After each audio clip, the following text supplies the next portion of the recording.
céu há muita, muita coisa que eu anseio ver, suas mil belezas, glórias, esplendor. Mas antes de fruir de tais delícias o prazer, primeiro quero ver meu Salvador. Primeiro quero ver meu Salvador. Sim, antes dos queridos ao redor. E então por longos dias, que doces alegrias, mas quero ver primeiro Salvador. As ruas de ouro eu quero ver e o brilho dos portais, eu quero ver os passos celestiais, a árvore da vida e o lindo rio do Senhor, mas quero ver primeiro Salvador. Primeiro quero ver meu Salvador. Sim, antes dos queridos ao redor. E então por longos dias, que doces alegrias, mas quero ver primeiro Salvador. Eu quero ver mamãe estar com ela no jardim, lembrar dos dias idos com amor. Queridos, quero ver os quais partiram antes, sim, mas quero ver primeiro Salvador. Primeiro quero ver meu Salvador. Sim, antes dos queridos ao redor. E então por longos dias, que doces alegrias, mas quero ver primeiro Salvador.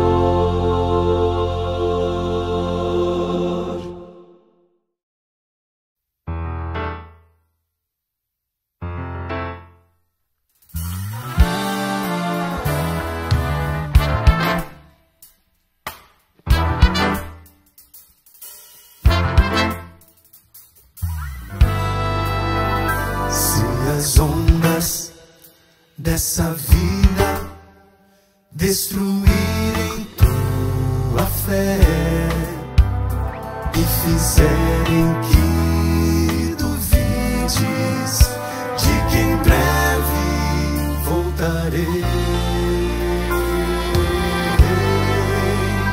volve os olhos ao passado, vê na cruz o meu sofrer. Queres provas mais do que esta?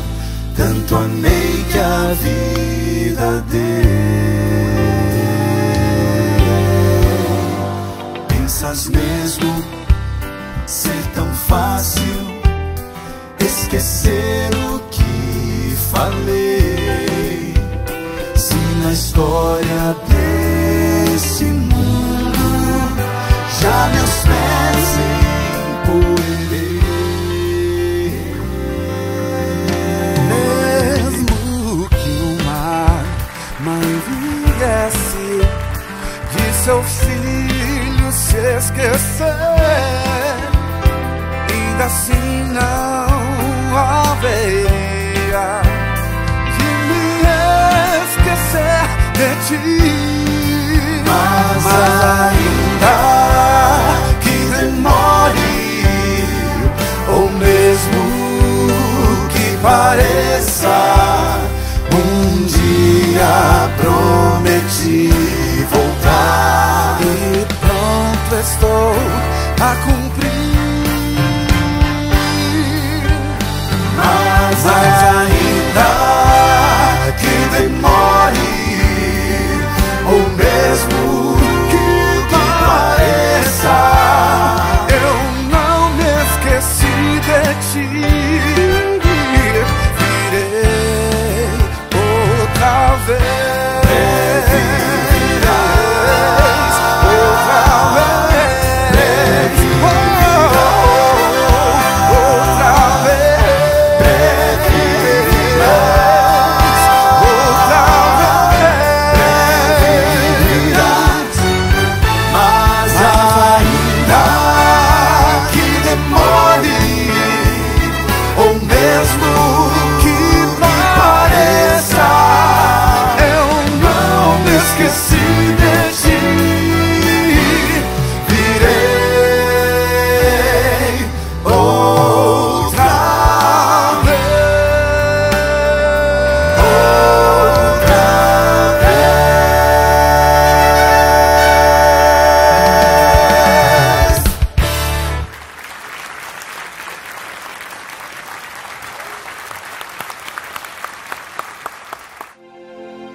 Boa noite, meu irmão.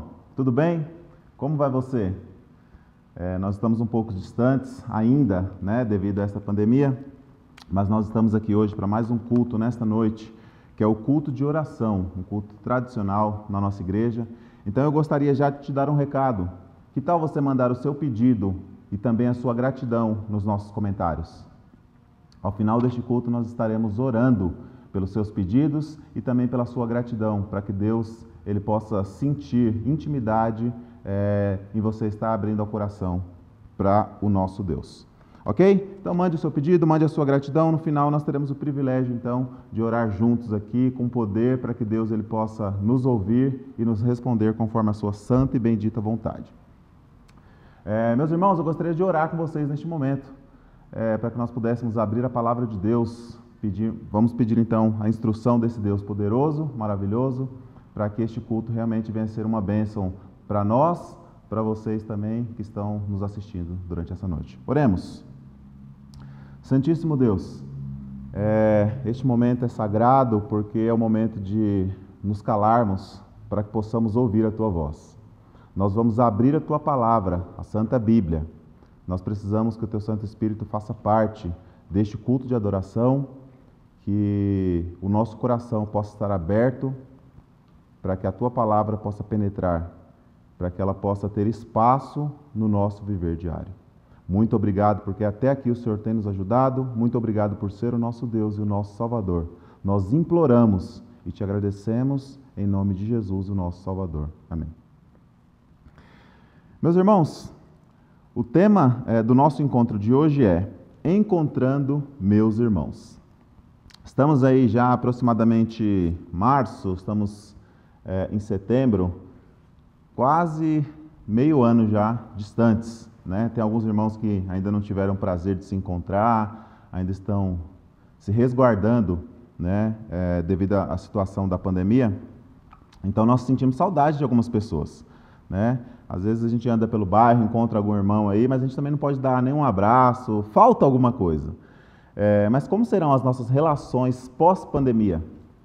Como será a nossa relação no primeiro culto presencial aqui na nossa igreja? Será que você vai esquecer, vai abraçar o seu irmão calorosamente? Será que vai ficar aquele negócio mais retraído, o novo normal? Ou, irmão, fazer aquele toquezinho, né, de cotovelo ou de punho? Nós estamos nos readequando a uma nova realidade. O tema dessa noite vai nos trazer alguns encontros e desencontros de alguns irmãos. E a gente vai ter o privilégio de fazer uma aplicação prática também para a nossa vida, porque nós também estamos almejando encontrar com Jesus, mas antes ainda da volta de Jesus, nós estamos vivendo num lugar, numa terra que a gente precisa de nos sociabilizar, né? Então, é um privilégio poder encontrar também com os nossos irmãos. Eu fui buscar a origem, né, da palavra irmão, e a gente busca e a gente aprende algumas coisas novas, né? E eu vi que a palavra irmão, ela vem do latim de germanus, né, que significa verdadeiro. No sânscrito, que é uma língua da região da Mesopotâmia, antiga, né? Segundo o dicionário, ele aponta para um arábico, índico.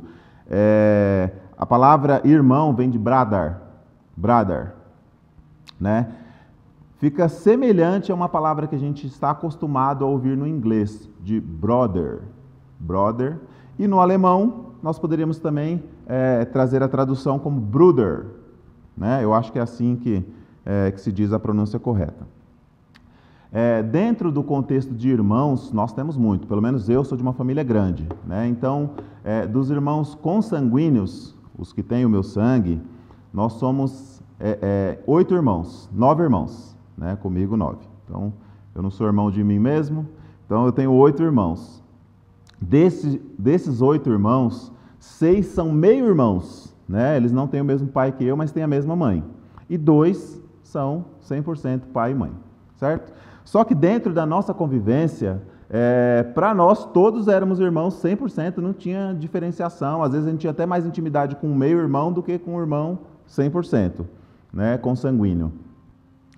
Dentro desse contexto, eu gostaria de falar para vocês que os irmãos todos eles são bem-vindos, se são meios, se não são, né? A gente aprende a compartilhar as coisas com eles, a gente aprende a conviver com eles. Eles são os nossos primeiros amigos, eles são os nossos primeiros apoios. E eu, de uma família grande, 9 irmãos, sendo o mais novo, tive referências positivas e negativas dos meus irmãos, né? Então, eu gostaria de falar primeiro sobre esses irmãos consanguíneos. São importantes, são os nossos primeiros amigos, e eu lembro de que o Éder e o Tiago, eles tinham uma missão, uma tarefa, né? Eles são ali mais de 4 anos mais velhos que eu, os dois, e a minha mãe dava uma tarefa para eles. Eu estudava numa creche e eles estudavam numa escola do lado da creche. Só que o horário da minha saída, coincidia com o horário da entrada deles. Então, qual era a tarefa deles? Me pegar, tirar eu do portão, levar eu até próximo de casa, rápido, e voltar para a escola, né? Para que eles pudessem, então, estudar. Isso eu tinha ali 5 anos, é uma memória ainda viva, né? Na minha cabeça. Então a gente tinha essas relações, eu aprendi muito com eles, né? Agora adulto, vejo o esforço que eles tinham que fazer de me buscar, levar rápido para casa, perto de casa, que eu nem conseguia chegar em casa, e voltar correndo para a escola. E o outro trechinho final eu fazia sozinho ali, com 5, 6 anos, né? Até que estudei depois mudei de escola, fui para uma escola mais perto da minha casa, e aí minha mãe conseguia me buscar, né? Então são lembranças assim que permanecem no meu coração. Agradeço, né, aos meus irmãos. Existem também os irmãos da fé. Os irmãos da fé são vocês que estão nos lares neste momento, que estão nos assistindo, que abriram, né, as portas das casas de vocês através da internet, do Facebook, do YouTube, através das transmissões, que têm acompanhado as nossas programações. E a gente sente saudade uns dos outros, né? Eu estou com saudade da minha unidade ali, da unidade da Escola Sabatina, da minha. A única pessoa que eu vejo com mais frequência assim é a Sandra, que eu vejo no mercado, porque ela trabalha no mercado, e vejo também a Damiana, né? A Damiana, ela tem um laço estreito ali com a minha esposa, e a gente se encontra aí, de vez em quando ela vai lá em casa, de vez em quando, né, a gente vai na casa dela também, então a gente tem uma proximidade. Os outros a gente encontra por mais acasos, assim, né? Então a gente está com saudade, eu estou com saudade da minha unidade escolar, estou com saudade da minha juventude como diretor de jovens. Vocês são os nossos irmãos, os irmãos que nós temos da fé, que compartilham com a gente dos mesmos princípios religiosos, que participam dos mesmos dogmas do que nós, certo? Então nós estamos com saudade dos irmãos da fé, vocês que partilham os mesmos princípios religiosos. Existem outros irmãos também, por exemplo, os irmãos de farda. O que são os irmãos de farda? São aí os militares, né, que se consideram os irmãos de farda, porque eles lutam e travam uma mesma batalha, uma mesma guerra contra a criminalidade ou numa situação de guerra, né? Eles têm o mesmo idealismo, então eles lutam para a conquista dos seus objetivos, dos seus sonhos. São os que nós conhecemos como irmãos de arma ou de farda. Existem os colaços. O que são os colaços? Os colaços são os irmãos de leite, tá? A minha filha, a Maria, ela está nesse mês, ela vai completar 5 aninhos. E quando ela ainda estava em fase de amamentação, a minha esposa ela teve alguns problemas, né? Por um período ali, e aí o leite dela não era suficiente, e aí a gente teve que correr atrás de leite materno, né? E a Bianca cedeu o leite da filha dela, da Manu. Então, a Maria e a Manu, elas são irmãs de leite, que é o que a gente chama de colaço aqui, né? Foram amamentadas pela mesma mãe. E isso é bom, né? É saudável a questão da amamentação para a criança. No último dia 5, que foi sábado, foi comemorado o Dia do Irmão. Como andam as suas relações com os seus irmãos? Seus irmãos consanguíneos, seus irmãos da fé. Tem mandado mensagem para eles? Tem conversado com eles? Tem ligado para eles? Tem visto eles compartilhado, né, da mesma casa com os seus irmãos? Qual o nível de importância que tem os seus irmãos na sua vida? Eu gostaria de abrir a palavra de Deus, gostaria que vocês nos acompanhassem.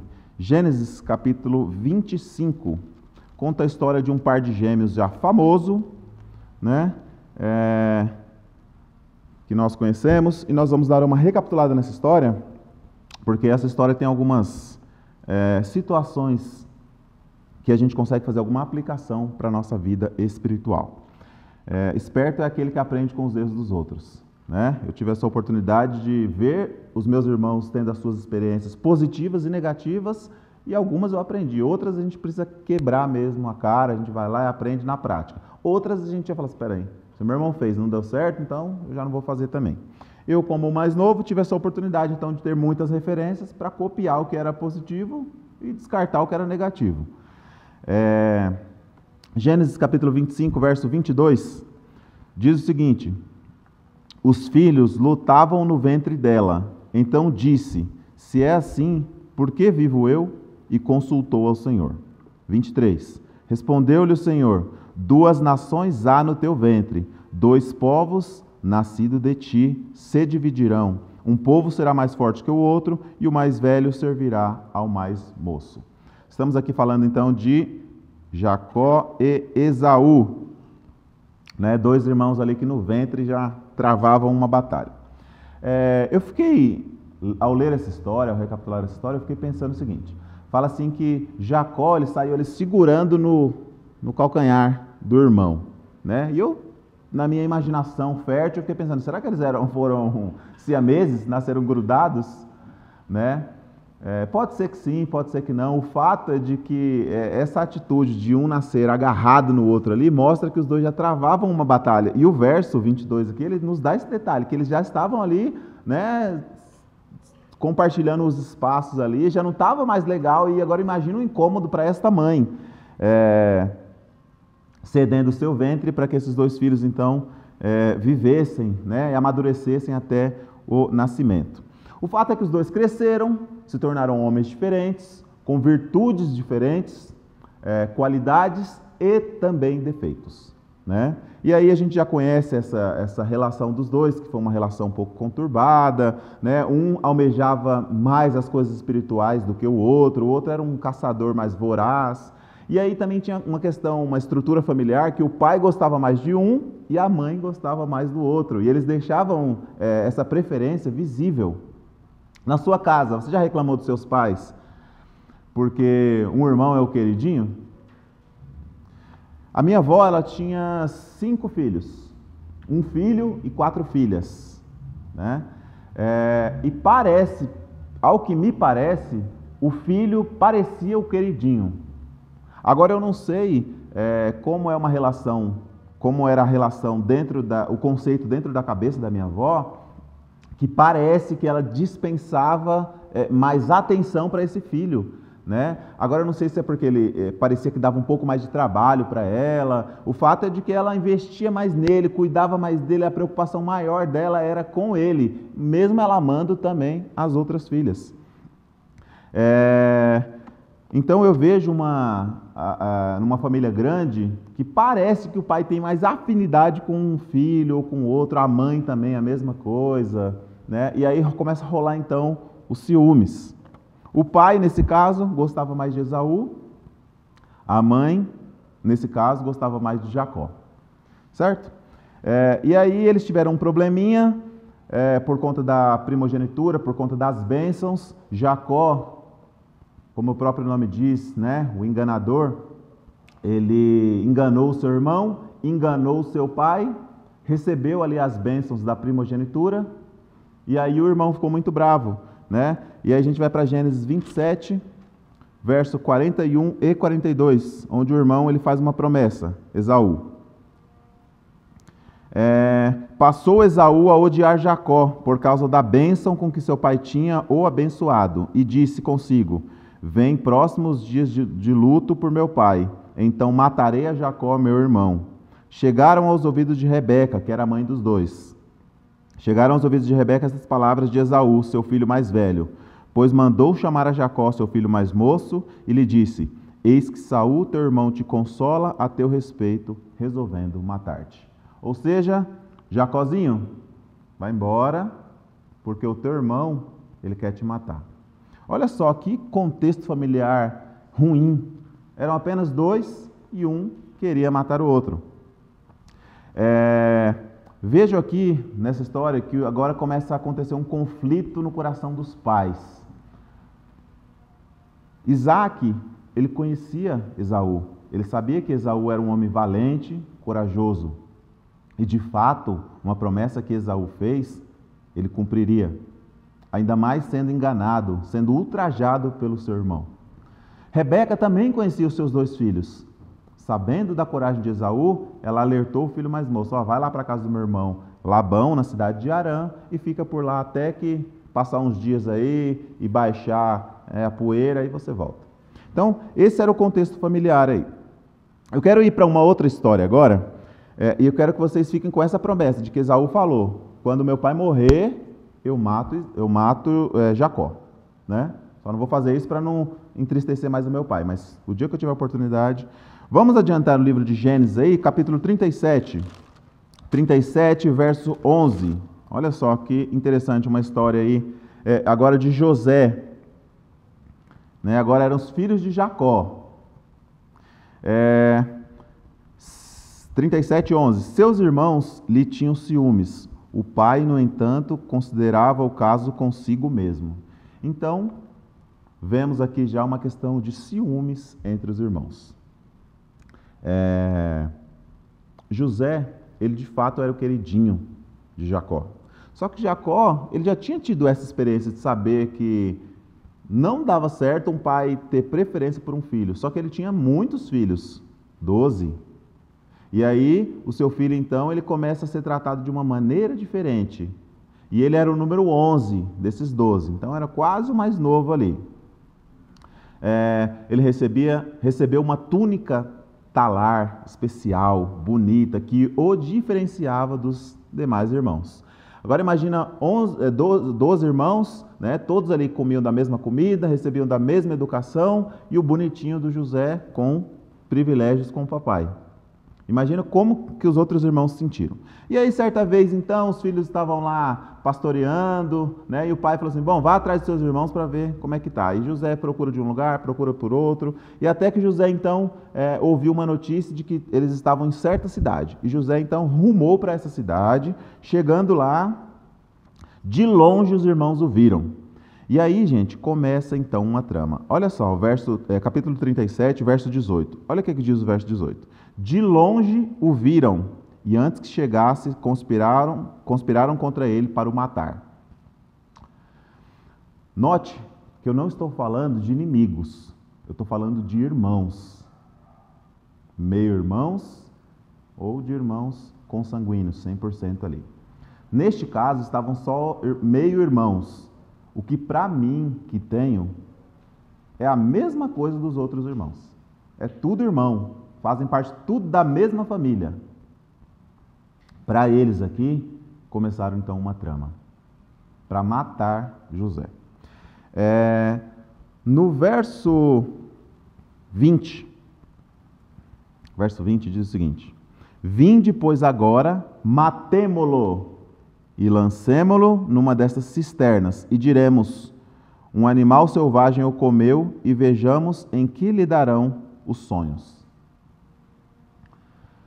José, ele era um jovem sonhador.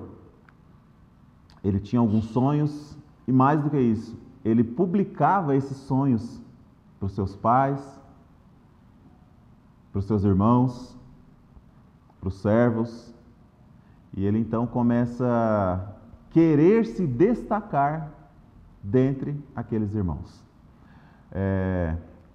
A primeira coisa, quando José chegou até os irmãos para avisar que o pai estava preocupado com eles, foi eles rasgarem as suas vestes.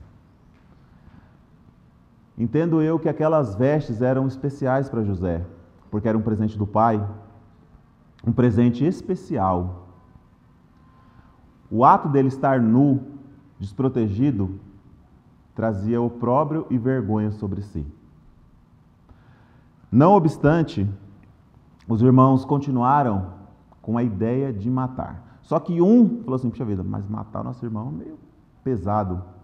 Vamos fazer o seguinte: vamos jogar ele aí na cisterna e deixar ele aí. Aí pelo menos a gente não vai, né, sentir a culpa assim, de ter matado o nosso próprio irmão. O Espírito de Profecia nos conduz ao pensamento de Rubem, que ele disse o seguinte: eu vou jogar, quando os meus irmãos se afastarem, eu venho, pego ele e falo assim: volta para a casa do pai urgente, porque a tua batata está assando aqui entre nós. Um teve essa consciência de não matar José. E aí, seguindo a história, daqui a pouco vem uma caravana ali e eles decidem então vendê-lo como escravo. O verso 27 diz isso. Vamos vender, não vamos matar não, porque querendo ou não, ele é o nosso irmão também. As nossas relações familiares, elas são conflituosas. Nós temos conflitos com os nossos irmãos. Por mais que nós tenhamos afinidades, nós não concordamos com alguns pontos de vista, com algumas posições, com algumas atitudes. Às vezes, nós somos o irmão que fere o outro irmão. E eu não estou falando agora só de sangue, eu estou falando de um irmão da fé, um irmão que compartilha com você da mesma ideia da volta de Jesus, que tem o desejo de ir para o céu. Você quer trazer opróbrio e vergonha para o seu irmão, ou você quer compartilhar do céu com ele? Eu sei que alguns às vezes pisam na bola. Às vezes eu mesmo posso estar pisando na bola com outro irmão. Mas alguém terá o senso de pensar: não vamos fazer mal para ele, porque ele continua sendo nosso irmão. Dos meus irmãos, uma vez, um aprontou uma assim que a sociedade o condenaria pelo que ele aprontou. E aí eu estava conversando com um amigo da fé, um irmão, e ele me disse o seguinte, falou assim: Paulo, vou te falar um negócio. Cara, nunca fica contra o teu irmão, porque, querendo ou não, ele continua sendo o teu irmão. Ele não quis dizer para mim apoiar o meu irmão no erro. Ele quis dizer para mim amar o meu irmão. Vocês entenderam a ideia? Nunca fica contra o teu irmão, porque ele é o teu irmão. Isso não impede de você se posicionar. Falar: meu irmão, não está certo por isso, por aquilo. Mas você continua sendo o meu irmão. O tempo foi passando e aquele conceito do que esse meu amigo irmão me disse começou a fazer sentido na minha cabeça. Por mais que os meus irmãos errassem, eles continuavam sendo o meu irmão. Eu lembro-me de uma vez que um dos meus irmãos se afastou da igreja e a juventude foi visitá-lo. E ele se recusou a receber a juventude. E aquilo foi um ato de desespero no meu coração, porque eu entendi que ele não queria mais fazer parte da família, da nossa família, da família da fé. E desde então a sua vida ela sempre foi de altos e baixos. Altos e baixos. Não que a vida de um cristão não seja assim também, entre altos e baixos. Mas faltou constância, faltou direção para ele.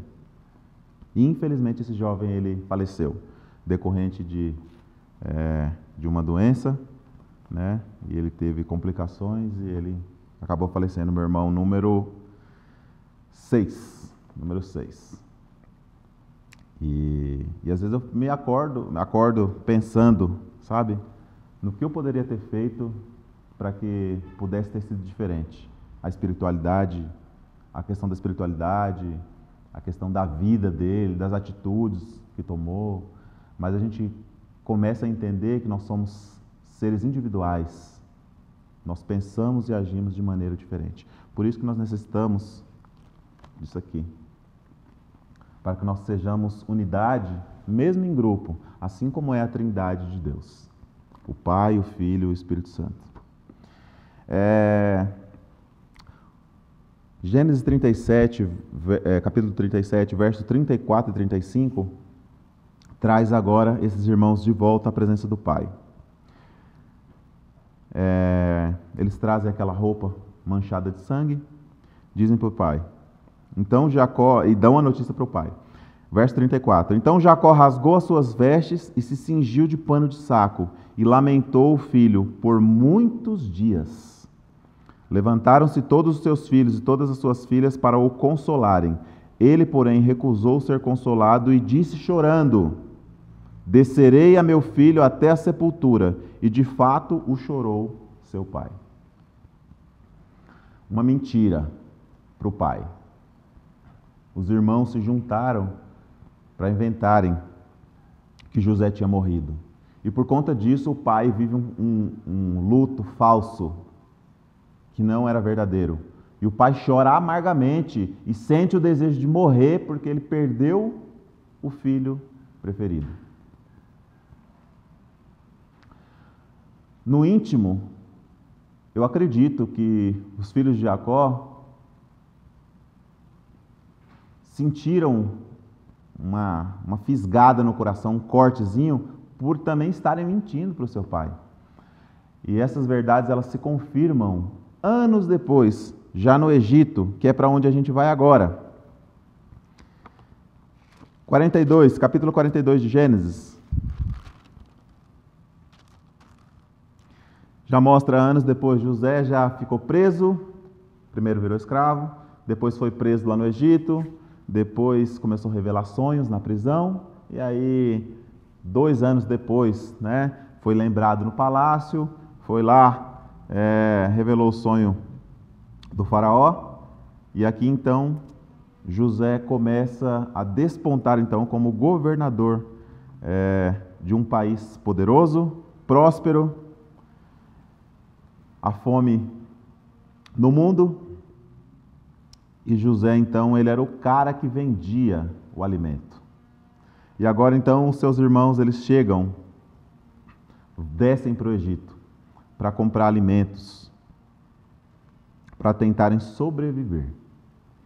Verso 7 diz o seguinte: vendo José a seus irmãos, reconheceu-os, porém não se deu a conhecer.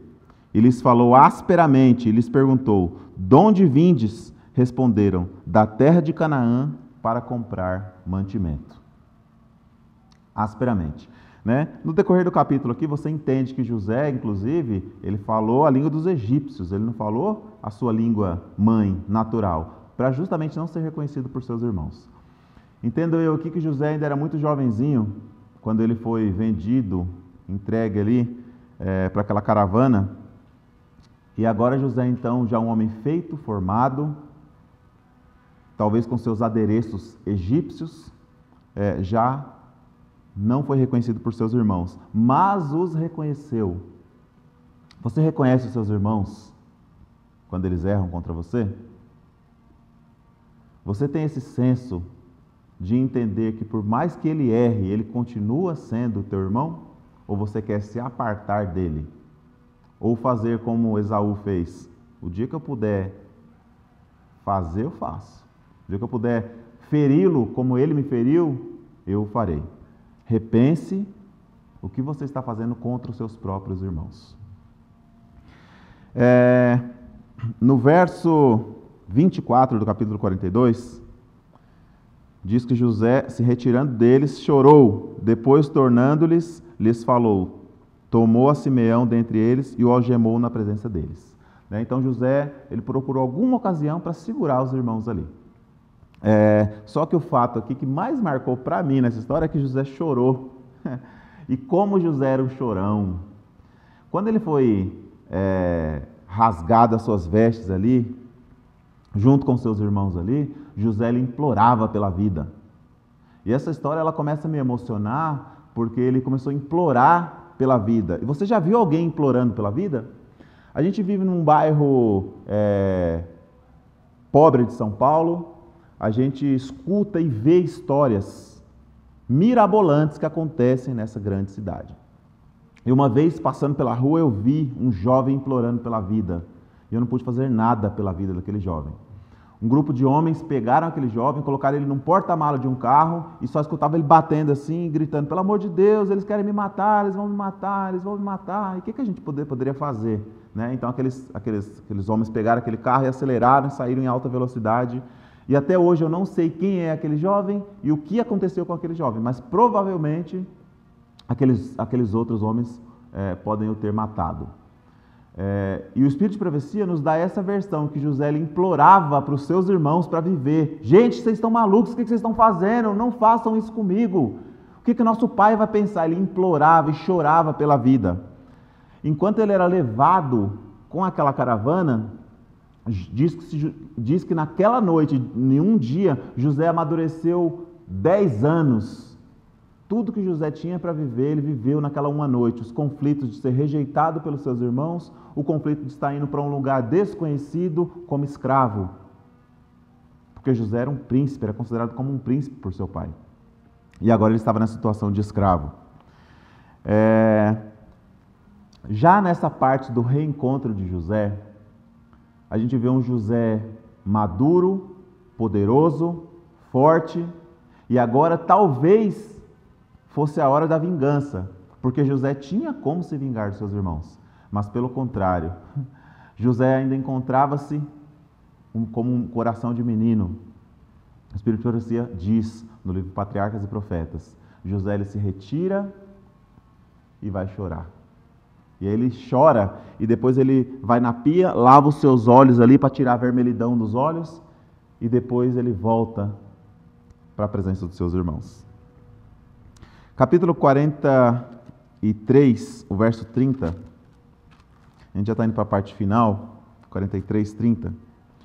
Diz o seguinte: José se apresentou e procurou...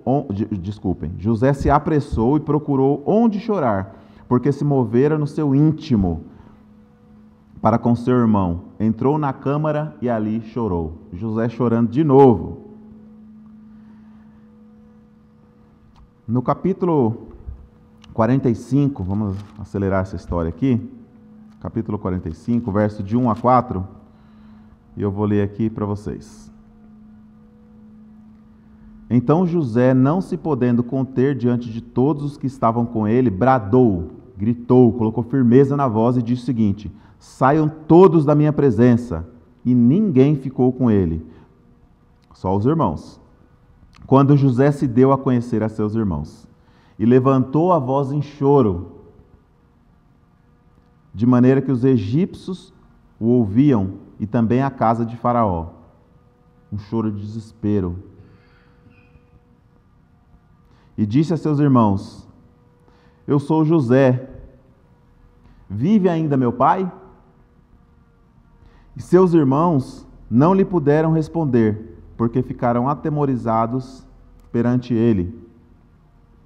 Disse José a seus irmãos: agora chegai-vos a mim. E chegaram-se. Então disse: eu sou José, vosso irmão, a quem vendestes para o Egito. Essa história, particularmente, é uma das mais lindas da Bíblia, onde a gente pode ver o reencontro dos irmãos, onde eu vejo um José forte, poderoso, que tinha agora o poder de se vingar, mas ele escolheu o perdão. E passar pelo que José passou, de fato não era para qualquer um. Ser escravo já é ruim, ser preso já é ruim. Quantas noites sem dormir, ou dormindo no chão, tendo posses com seu pai. Quantas vezes deve ter apanhado, quantas vezes deve ter chorado, sofrido, com saudade, e lembrou-se da rejeição, porque ele estava naquela situação por conta dos seus irmãos. Quantas vezes você já foi ferido pelos seus irmãos consanguíneos, pelos seus irmãos da fé, pelos seus irmãos de farda, pelos seus irmãos colaços? Um grande pregador chamado Martin Luther King disse certa vez: aprendemos a voar como os pássaros, a nadar como os peixes, mas ainda não aprendemos a conviver como irmãos. Nessa noite, meu irmão, eu gostaria de fazer um apelo para o seu coração. Eu gostaria de pedir que você pegasse o seu telefone. Pode pegar agora, vai lá. Pega o seu telefone. Coloca no WhatsApp. A gente é bom de usar o WhatsApp. Eu gosto também de usar o WhatsApp. Escolhe uma pessoa especial, a quem você considera um irmão. Manda um áudio para ele, dizendo para ele que neste momento você está pensando nele, e que você está orando por ele, e que você está com saudade dele. Pode mandar, manda em mensagem, manda em áudio. Eu aguardo a sua mensagem. Vai lá, pense em alguém. Alguém está esperando a sua mensagem. Eu não sei se essa pessoa está ferida com você ou se ela te feriu. Mas eu sei que o perdão continua sendo maior do que a vingança. Mesmo num mundo ruim, num mundo mau, num mundo triste, num mundo sombrio, onde as relações elas são quebradas por conta do dinheiro, por conta do egoísmo, por conta de mentiras, por conta de traições.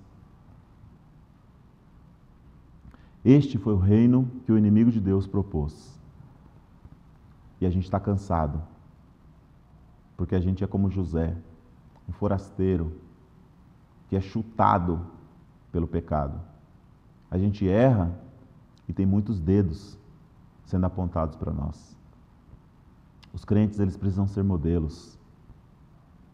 E nós temos acompanhado na mídia que as investigações apontam que uma pastora mandou matar o pastor, que o padre desviou dinheiro. O mundo está sorrindo com as tragédias que acontecem dentro das igrejas. Porque irmãos estão falhando, mas os outros irmãos não estão perdoando.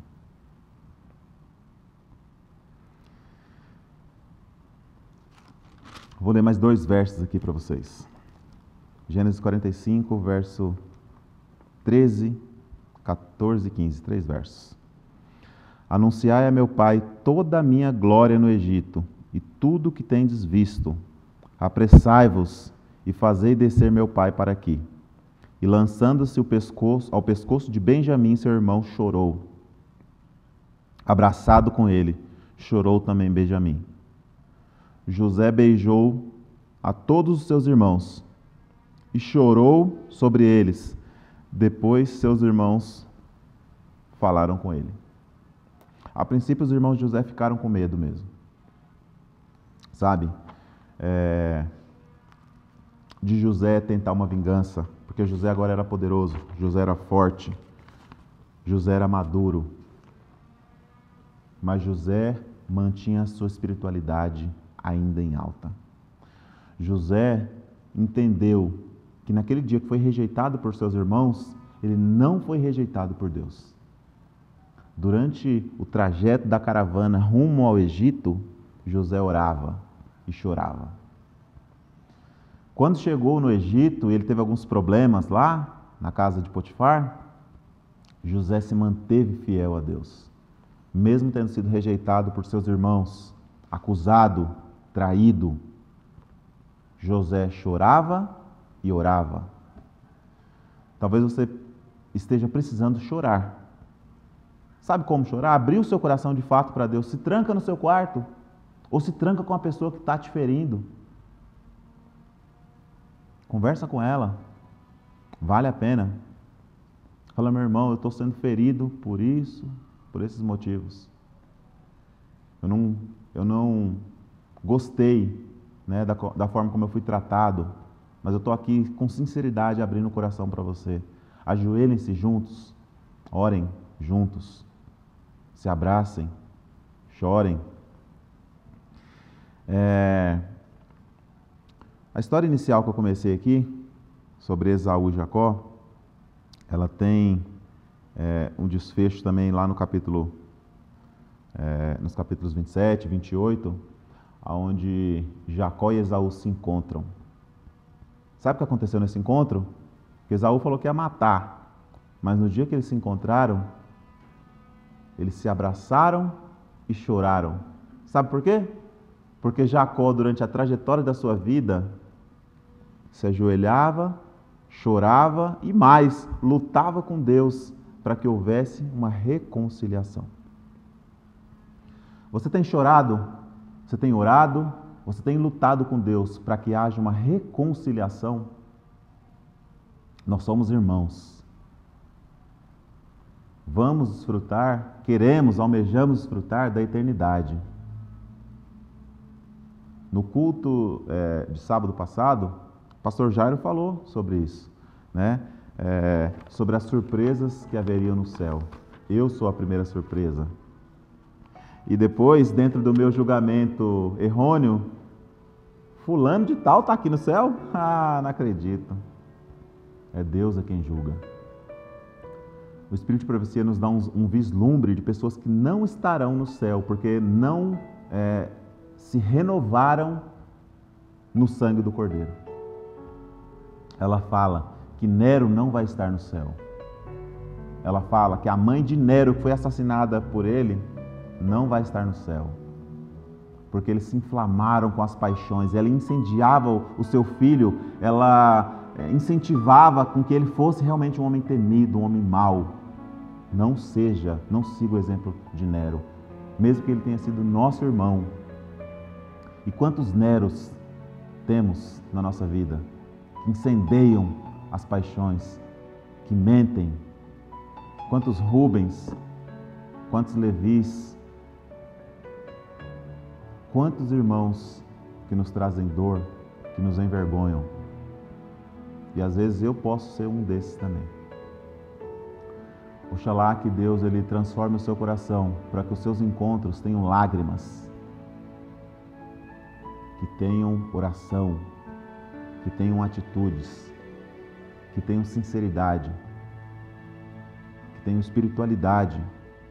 E não é o melhor homem do mundo que está falando, não. É um homem que é tão dependente da graça e da misericórdia de Deus quanto era José, quanto eram seus irmãos, que se abraçaram e choraram. Eu quero encontrar com você no céu, meu irmão. E eu quero encontrar com você no céu.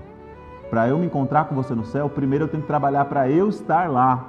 E depois te ajudar para que você também esteja.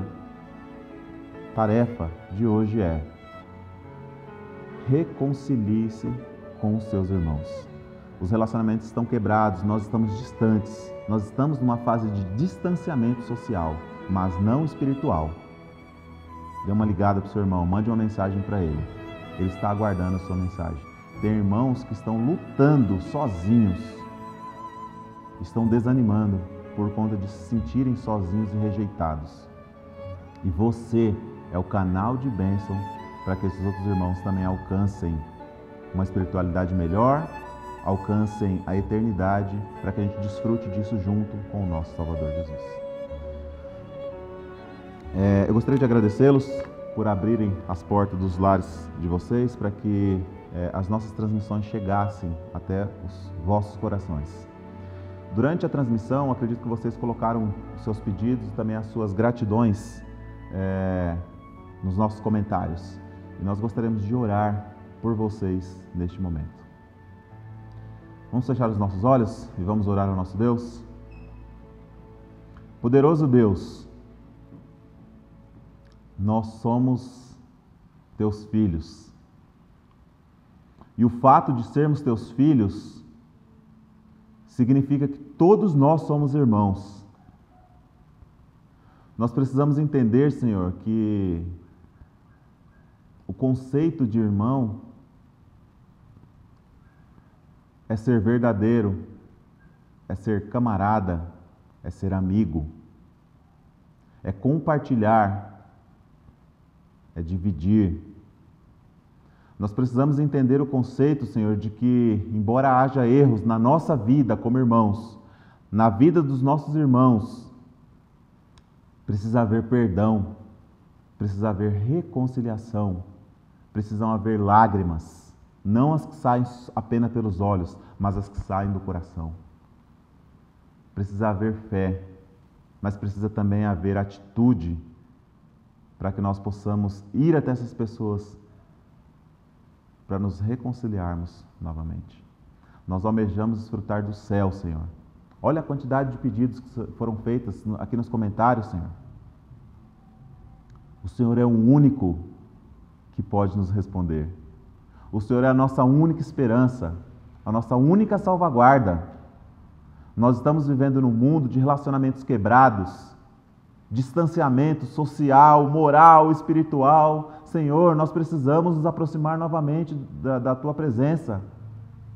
Nós precisamos quebrantar o nosso coração, a nossa vida. Nós precisamos, Senhor, novamente levantar a bandeira da paz, porque muitos irmãos estão envergonhando a Tua obra, o Teu nome.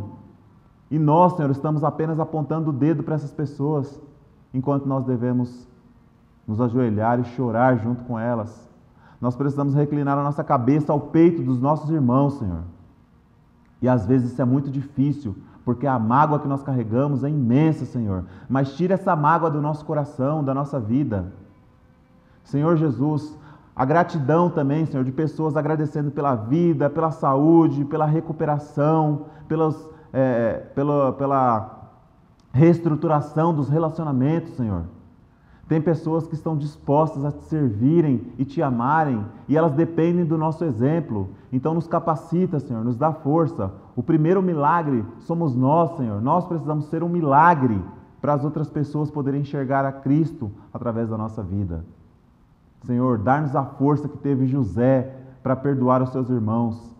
E mais do que isso, Senhor, José chorou junto com eles, e José trouxe todos eles e falou assim: agora os seus filhos, as suas mulheres, tragam os seus servos para morarem junto comigo, porque eu vou cuidar de vocês. Que nós possamos ter esse privilégio de cuidar dos nossos irmãos, Senhor. Sejam eles de sangue, de leite, da fé, da vida.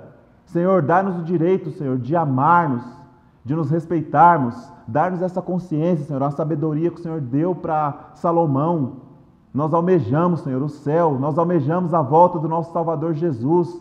Nós queremos estar na Tua presença para Te adorar com um coração sincero e verdadeiro, assim como diz a raiz dessa palavra, irmão.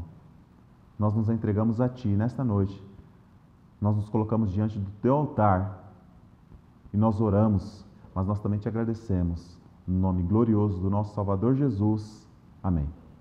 Amém.